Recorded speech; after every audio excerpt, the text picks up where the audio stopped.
Last year, a parent at a Virginia school board meeting stood up to the podium and read a passage from my book, Sold. The passage the parent chose to read, informed in part of my own experience about sexual abuse, told the perspective of a 13-year-old girl being sexually assaulted by an older man.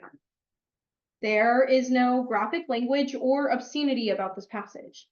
Again, this passage is told from the perspective of a child and conveys her terror, confusion, and physical pain. The parent claimed that the passage was too pornographic. The Perks of Being a Wall by Stephen Krasinski. Banned for its claims of being too sexually explicit, the LGBTQI plus content, rape, drugs, and profanity. Banned. Your story is no longer being told. Banned. Your story is banned by those who do not want you to speak. Banned. 19% of book bans during the 2021 to 2023 school years included passages about sexual assault, the report found. What's more, school officials are banning books of work at a faster and a more alarming rate than normal. Penn recorded that so far, 4,349 book bans in 23 states and 52 public school districts during the first half of this current school year. This figure tops last year's 3,362,000 book bans during the entire previous school year. A new trend is emerging in book banning. School officials are banning works about sexual violence from library shelves, often labeling them as obscene.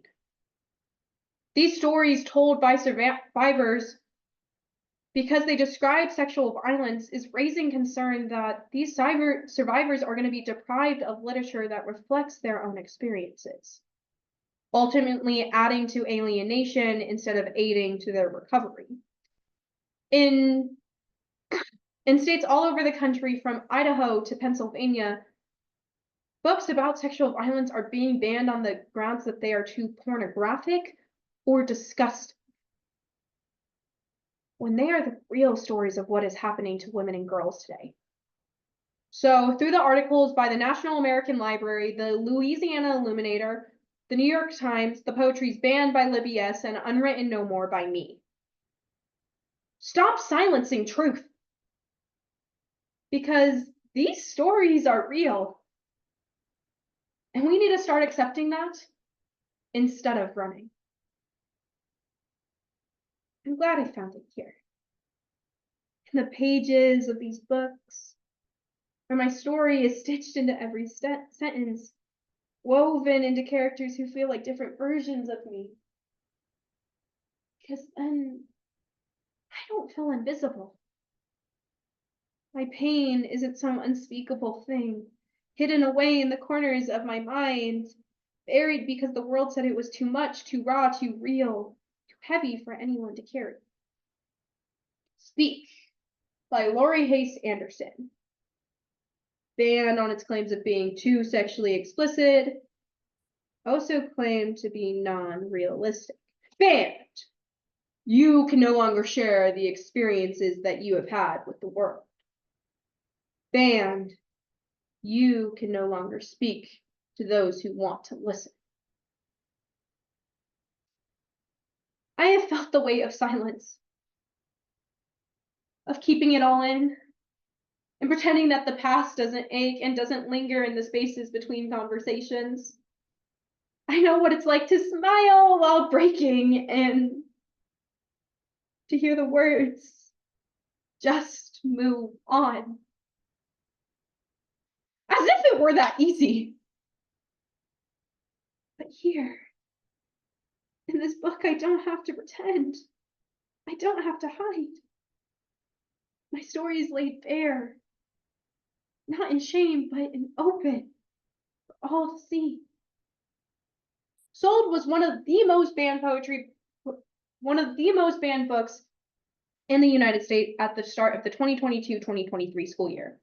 It made lists thanks to Moms for Liberty, a right-winged organization that has created a playbook that is being used by some people who are not even parents to lobby to have books removed from classroom libraries and shelves.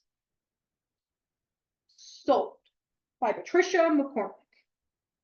Ban on its mentions of having child prostitution, sexual slavery, and human trafficking. Banned. You can no longer provide a new opinion to the story. Banned. You can only watch as people go about their day not being able to read about your story. You know, people would benefit from your writing. You would heal from the words you would write on the page. But now it's banned. Some think that we should only read stories that make us comfortable, to keep us safe from the messiness of life. But I know better. I know that safety comes not from pretending that the world isn't broken, but acknowledging that we can still rise from the rubble, and we can live in the cracks and find beauty in the repair. If this book had been banned, if someone had said my story was too much, where would I have learned that I am more than just the sum of my wounds? Where would I have found the courage to face my past head on? To see the pieces of me that hurt, but still believe in the possibility of healing? To ban books is so disrespectful to teenagers. This is what's constantly missing in the national conversation about book banning. The voices of these children and teens who see their experiences in print and finally realize that they aren't alone, or the peers who thankfully have never had to suffer through this, now have a glimpse of their peers who do. We talk at them, we talk about them, we talk to them. What we don't do is listen to them. These words are more than just words. They are a lifeline and a reminder that I am not alone. That there are others who have walked this road, who have fallen and risen again, and I'm glad that someone had the courage to write it, to let the ink bleed onto the page, to tell the truth that so many tried to hide. Because I've lived in silence, in the shadow where trauma festers and grows. But truth is how we heal. It's how we find our way forward, even when the path seems unclear. While book bans wrongly suggest that there is something obscene or inappropriate about talking about sexual violence, let me be clear. Being a survivor is not shameful. Banning books about survivors are. Some say these stories are too dark, too dangerous, painful, and they should just be silenced to protect us. But what good is silence when it steals us of our truth? What good is silence when it robs us of our chance to heal? I'm glad the truth didn't stay hidden, because my truth is in these pages. The nights I couldn't sleep, the way I couldn't shake, the questions I was too afraid to ask, it's all here. It's real, and I can hold it in my hands. Meanwhile, children and teens are facing a mental health epidemic. Wouldn't it be nice the time we spent lobbying for book bans, we talk more about what these kids really need? That's probably too much to ask. So I'll rely on these kids who know so much more than adults. They know books are not the problem. They're part of the solution. I'm so glad this book exists. I'm glad it wasn't silenced or it wasn't erased. There is always hope, even in the telling.